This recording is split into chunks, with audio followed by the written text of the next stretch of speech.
this guy, he knows he's done. Like, he already looks finished, he's not climbing.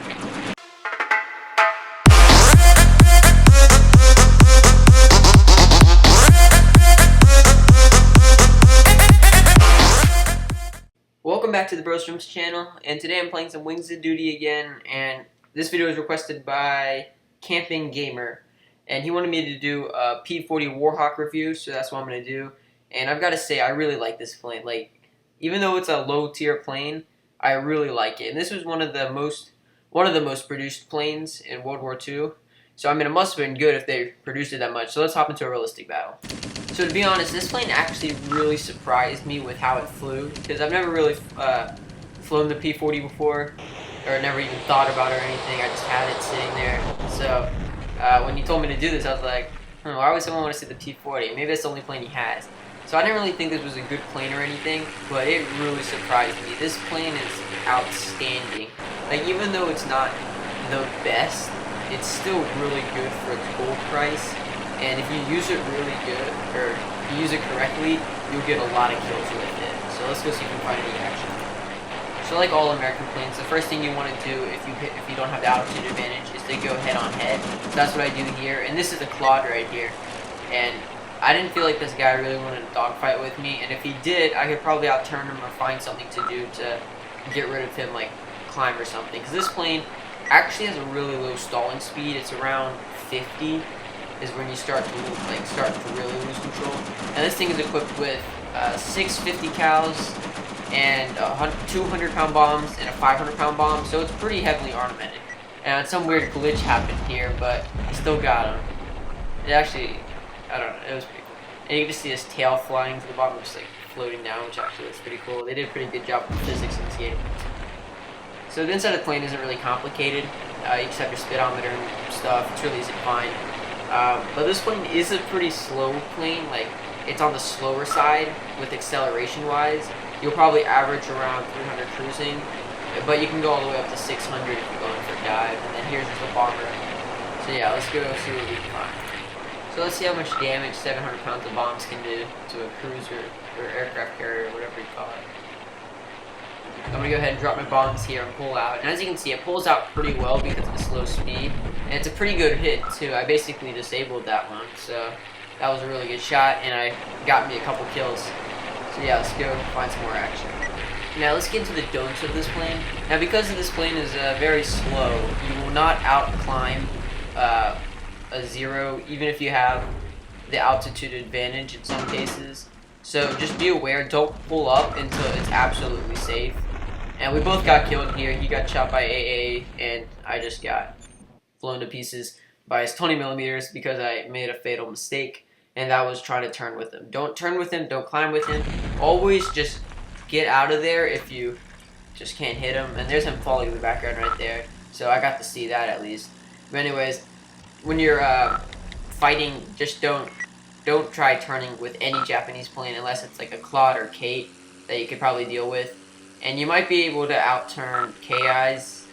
Doubt it. Don't even try it. But always take caution with Japanese planes, especially with American planes. You know? So I climbed up to 15,000 feet, which is a bit excessive, but I just want to see how high I could go. So anyways, this is like a really good climbing plane, but it is slow. But because of its slow stalling speed, you can climb for quite a while. And the best tactic for this plane is BnZ, boom and zoom. So right down there is a Kate bomber, and I was hoping for like A6M3 or something along those lines. I want a tough target, but we'll get into a tough target later, which I do manage to take out. So here's just the bomber, and this is where you can just practice your aim. And I'm not the best with leading, however, you know, I can lead, and I've actually had some very successful leads. And believe it or not, my first kill in realistic mode was by me just picking a spot and just holding down the fire button. And this was like someone in an A6M3, and I was on a Dauntless, and miraculously all my rounds hit and just killed him on, like, it wasn't even a strafe. Like, I just clicked the fire button, he wasn't even in my scope, and I just get a kill. And I actually went on a 4-kill streak with my back gunner, so... So anyways, if you miss on your first strafe, which I didn't really miss, it just didn't get the kill, loop back around if they're not going to go for you, because it'll be pretty safe. and then just try to not overshoot them. But he's in a bomber. He doesn't look too. Oh, I'm sure he's worried about me, but he doesn't look like he wants to dogfight. And even if he does, he's not gonna win. So usually you need escort, or he's gonna have to use his back gunner. And his back gunner does manage to land a round on me. However, it like bounces or whatever, and it just takes me to 99%. But that happens my second strafe. And so bombers will have quite a bit of health, so just be careful with just staying behind them too long, because if they do manage to shoot you out, I mean, it's not good, because their back gunners can do a lot of damage. And if you saw my Stuka video, or maybe it wasn't the Stuka, I'm not sure, it was one of the German planes, but you know, I went on an insane killing spree with back gunner. So this guy, he just got burnt to oblivion, he disintegrated. So I can see all three of them bailed out, but they're in our territory, so now they're POWs, and yeah, so that's 3 kills right there, kind of. I mean, there's 3 enemies, they all bailed out of the same plane. Anyways, to the next target. So I forgot to tell you guys why I was in historic mode here. It's because no one was on realistic. So, well, there wasn't a lot of action going on, there was just a lot of team killers. So I went to historic mode because you can usually always find action. So let's see how much damage this bomb can do on a ship. We'll just take a look at this percentage and stuff. So I'm able to aim from a bit higher and get the hit. And I didn't think about pulling it backwards, and I can't really see its health. So just know it doesn't do a lot of damage, but it does do quite a bit, if that makes any sense. It'll probably, yeah, 86%, so you've got to do a couple runs. So this guy's in a really good plane, and I'm actually quite worried because I know he's going to pull up, but because he just took off a couple seconds ago and didn't really gain any altitude, I know he's not going to be able to pull with me, and he knows that too, but he just turns like that, so I think he's just trying to avoid me and just get out of there. And he probably thinks I'm in a Corsair or something, but he can probably see me as something else. And you can see Guest down there, but I didn't feel like going for him and getting an easy kill, because I know Timber would come back, and I want a real fight. Like, I don't want bombers or quads. I want whatever he's in. He's in a good plane, it looks like. So I'm gonna go for him, and as you can see, I'm missing a lot here, and I just can't pull up with him.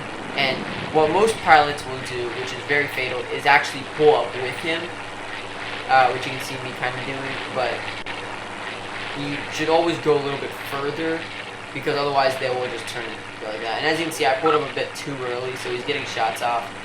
And, you know, he's missing, and I know he's going to stall because he just made a loop. So he lost quite a bit of speed there and energy. But he seems to be going, but now he turns off.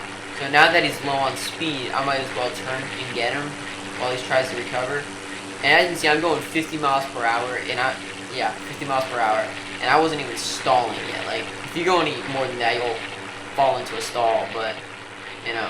So anyways, now I have the advantage on him, and I'm trying to lead, and I'm like, I seem to be missing. And I didn't expect him to turn into me like that, so he does. And I get a couple of hits off, so I'm like, ooh, this is good, but I didn't get the kill, which is bad. And at 50 cals would do quite a bit of damage to him, but it won't do enough to kill him on like one strafe, usually if he just ran a couple rounds. So I have to hit him a bit more. So now that I've escaped a bit, and he doesn't look like he's going for me, I'm going to pull up and try to reach him again. Now, because I let him gain energy and stuff, he's going to come back for me, as you can see. Now, I was thinking about either going for Guest or Timber, but I saw that Timber was coming head on head. So this still gives me the altitude advantage, but not the speed advantage anymore. But I do also have the head on head advantage. So we're going to go head on head and see who wins this. And it turns out to be a complete miss, except he hit me a bit. But not a lot. Probably means I hit him somewhat. I don't know, it looked like I missed completely. So I'm going to go for a bit and pull up, and as you can see, my number 2, I always call someone random who flies with me number 2, but that guy's going to be my number 2 because he sticks with me for quite a bit. And it actually takes us some time to kill Timber, but we managed to do it. But it was all me. No, it wasn't. That guy actually helped quite a bit. Timber left me alone for a bit, and I was just, you'll see, you'll judge who, I don't know, whatever.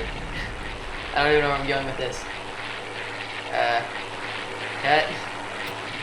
So Timber's behind me again, and he has the complete advantage with speed and everything, and his rounds are just flying right past me. And right now, I'm just trying to just dodge him, and I'm losing a lot of energy here, and he looks like he can keep going all day. So he takes shots, and luckily he blows off my rudder, not my what do you call, elevator. So I'm actually getting really worried here because I'm like, usually when pilots get in this position, they don't live to tell the tale. But trust me, I live to tell the tale because I am here right now telling you how I pulled some crazy whack maneuver. Like, you won't even believe it. Like, I was trying to use my rudder for it, but I forgot that I didn't have it. Because I was going to do like a barrel roll and see if he overshoots me. It actually looked so cool how I did it, because I'm in a very desperate attempt here. So right now I'm just seeing if I can outspeed him if I have more energy, but I'm like, no way, he's probably going 500. So I try to gain a bit more speed just to give me some more time to think while he just blasts shots at me. And my wingman, he's not with me right now. I'm like, come on, dude. He's being chased by 2 other people, so good luck to him. And this guy's smoking, I'm smoking. I don't know who has it worse, but it looks like I do right now. So now here comes the maneuver. I'm going to pull up like this, and he's going to come up and just completely miss all of his shots. He's actually not even going to take any shots. He's not able to turn with me for some reason. And now I go down like this, and I know like this isn't very descriptive, but now I'm pulling up again, and he sees me again. And right now I'm in a stall, and he pulls up, but he can't quite pull up in front of me. He overshoots. My number 2 comes to the rescue, and I'm like, oh, he's in a very bad position now. But now I'm at like 0 miles per hour, and I'm just floating back down. And it would have been so cool if I actually landed all those shots right there, but I fortunately didn't. So my number 2 distracts him for a bit because he's just freaking out. So he decides to go for my number 2 because he has a good position on him. And now I have the perfect opportunity to take him out, although you won't see that for quite a while. Not really. So right now I'm leading here, and as you can see, I'm missing so badly. And you can see by the trail that I'm not leading enough. I should be leading like an inch or 2 on the screen to the right more, but I'm not because I wasn't too sure. So anyways, he's gonna pull up here, and what my wingman did was pretty smart. Not for him, but for me.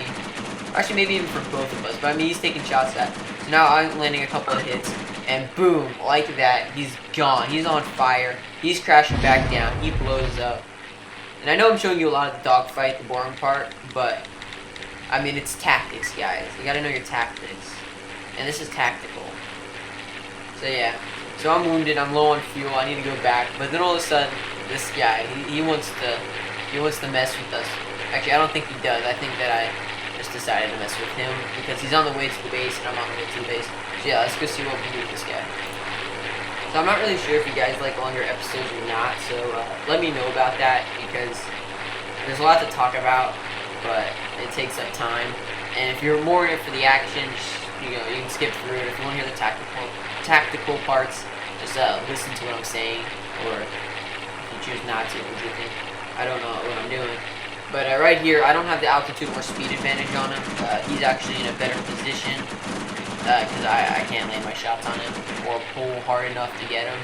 And because my wingman's with me, I think he's somewhere near me. I feel like a bit more confident about this guy because he doesn't look like he's really trying to fight me. He looks like he's just trying to survive. But then he all of a sudden decides to go for us, and he just pulls a hard right. And I'm like, this is not good. He's going to get behind one of us. So I decided to take the first initiative, and I'm going to try to swoop underneath him and cut him off, which you see kind of works and kind of doesn't. So here I go, start doing it. I'm pulling underneath, and I'm trying not to overshoot him, because if I land in front of him, it could give us an advantage, but knowing that none of us seem to be good at landing shots, or maybe he's good at landing shots, who knows. I'm not willing to take that risk. I'm just trying to get behind him right now. So something happens, and he just overshoots, or I don't know. He goes somewhere. And now he's pulling underneath me, trying to get an angle on either me or my wingman. And he decides to go for the wingman because he decides to. And right now, I have the advantage on him, and he's kind of freaking out a bit, but he's right behind him. And I'm taking all these shots, but I'm like just missing. So I put on my flaps to try to give me a bit of a turn advantage. And right here, I'm trying not to lose too much energy, because otherwise they will just run away from the fight. And I don't want that happening. I want to get the kill. So right now, that guy's chasing someone. I decide to take shots on him. And always pre-lead before the marker, because it'll help you a lot. And right here, you gotta lead more than you think you will need to. Like, aim in front of the red always, because eventually the red will... if you aim just where the red is, you're gonna miss most likely. But if you aim a little bit ahead of it, you'll land your shots. So anyways, now he overshoots and I undershoot, whatever you call it. And now we're just basically just trying to maneuver, which you should not do. Don't maneuver, but if you have a wingman, it's a bit safer to put maneuver. And there's that one guy without a name tag, so I'm hard to check what he's doing. And I expected him to keep going forward, but he pulled some kind of 12G turn right there, and it was a little scary. And then he goes there and he does it again. I'm like, oh man. Otherwise he would have ran right in front of my shots, and it would have been quite a bit of damage on him. So now right now they're fighting there, and now I do some crazy maneuver again that I thought worked, but it actually kind of did, because the guy overshot me still. So now that I have the advantage behind him, I'm on a 6, but he's turning, so I'm trying to get the shot, and I don't know why that guy keeps turning. He should be going straight so we can get a clear shot. And now here is where we all just start ganging up on him, and I kind of screw up a bit and hit my teammates.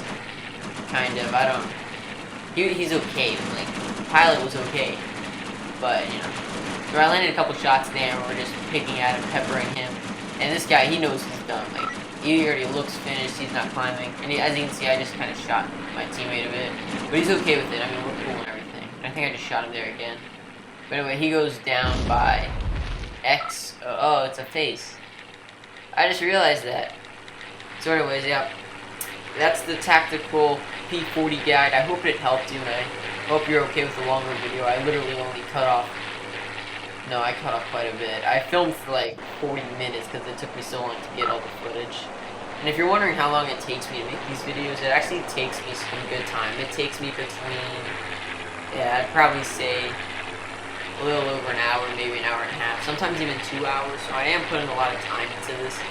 So I really hope you guys enjoy it, because I know a lot of you guys are, because, I mean, we're gaining subscribers, and we're getting likes and comments from you guys, which is pretty cool. And there I'm just checking the time, because I still got homework to do. It's not like I tried skipping out on the homework. I always do my homework, but it wasn't due tomorrow, so I kind of just took it a bit later. So anyways, probably should have said that. So I'm going to go for a landing here and try to repair my plane. But we kind of get ambushed. Maybe not we, but I. And it kind of didn't really work out for me because I got ambushed. So I thought that I can go for a safe landing, but I decided, because I was like really low on fuel. I know if I got another dogfight, I probably wouldn't make it back to the base. And right now I'm just trying to lose some speed here to make a successful landing, because I kind of land real awkwardly. Then I see these two guys, and I'm like, oh, we're under attack. What would the USAF tell me to do? Get out there and fight them. So that's what I do. And I make a fatal mistake, but yeah, I make a lot of fatal mistakes, as you can see.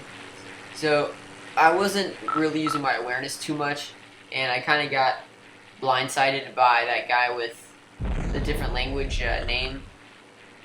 And as you can see, he's right behind me. I tried lining up for a shot on Timber, but he lands all of his shots perfectly, and he gets the kill. So kudos to him. And I hope you guys enjoyed this video. If you did, let me know and stuff. And a lot of you guys wanted to actually play with me on this game and, like, you know, dogfight and stuff. And I actually plan on hosting an event. I don't know when. I'll let you guys know. And I might even live stream it if I figure out how to do that. If not, I'll just make a video on it, because I think it'd be pretty cool to play with you guys. So if you guys want that, let me know. And just give me some feedback. And if you want to see another plane or something that you want me to do on this game, let me know about that. Also, any ideas for other videos or 100 subscriber special, also let me know about that. So yeah, basically just tell me everything and your credit card number. Just joking. Just joking. Don't take it seriously, please. So anyways, I'll see you guys next time on the Bros Films channel. And take care. Good night if you're recording this at my time. But anyways, yeah. Take care. Bye-bye.